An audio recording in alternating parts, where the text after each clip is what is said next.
ચાલો આપણે આજે ફરાળી નાસ્તો બનાવીએ. તેમાં 1 કપ સિંગદાણા લીધા છે, તેને શેકી અને ફોતરા ઉખેડી નાખ્યા છે. પછી અડધી વાટકી સાંબો, અડધી વાટકી સાબુદાણા, બંનેને મિક્સ કરીને મિક્સરમાં દળી નાખવાના અને બિયાને પણ મિક્સરમાં દળી નાખવાના. ત્રણેય વસ્તુ દળાઈ ગઈ છે, તેને એક બાઉલમાં લઈને મિક્સ કરી નાખી.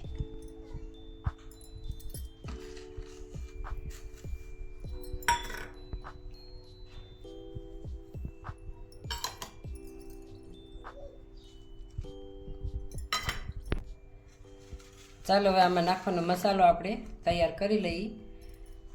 આ 2 મરચાં કટિંગ કર્યા છે, લીલો લીમડો છે, ઝીણું સમારેલ ટમેટું છે, ઝીણી સમારેલ કોથમીર છે, 1 બટેટું ખમણીને રાખ્યું છે અને ખાટું દહીં, 1 ચમચી જીરું પાવડર શેકેલ અને 2 ચમચી સફેદ તલ.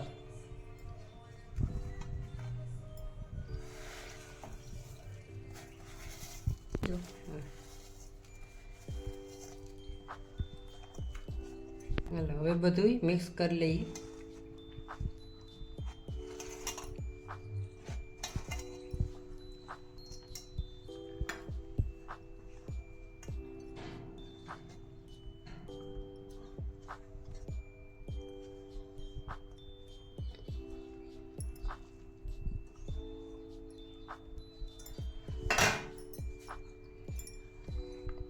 હવે મેં 1 વાટકી ખાટું દહીં ઉમેરવાનું, જેથી તેનો સ્વાદ સરસ આવે.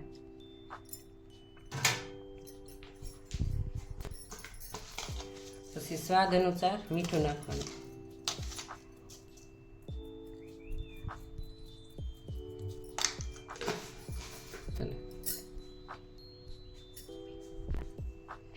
પછી એમાં થોડુંક પાણી ઉમેરવાનું.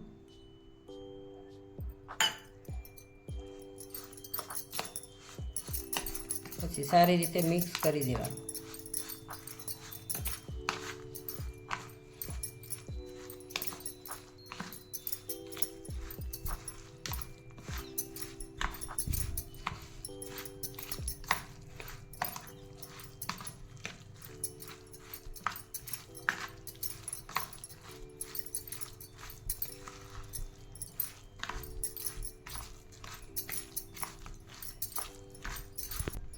ચાલો હવે મિક્સ થઈ ગયું છે સરસ.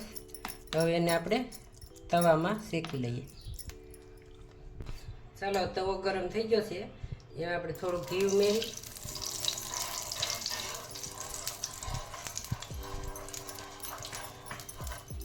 પછી એમાં થોડા સફેદ તલ નાખવાના. નાખી દેવાનું.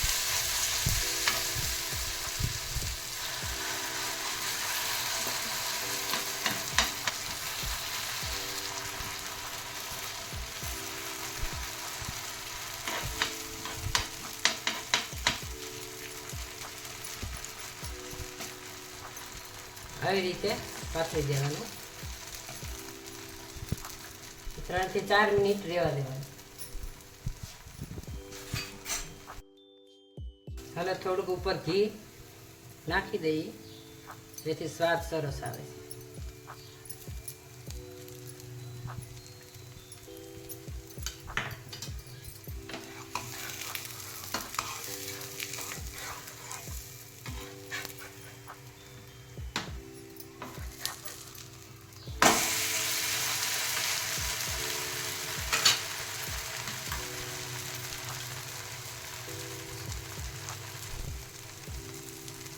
તો સરસ ચડી ગયું છે. હવે 2 મિનિટ રહેવા દઈએ એટલે થઈ જાય તૈયાર નાસ્તો. ચાલો હવે ચડી ગયું છે, આપણે તેને નીચે ઉતારી દઈએ.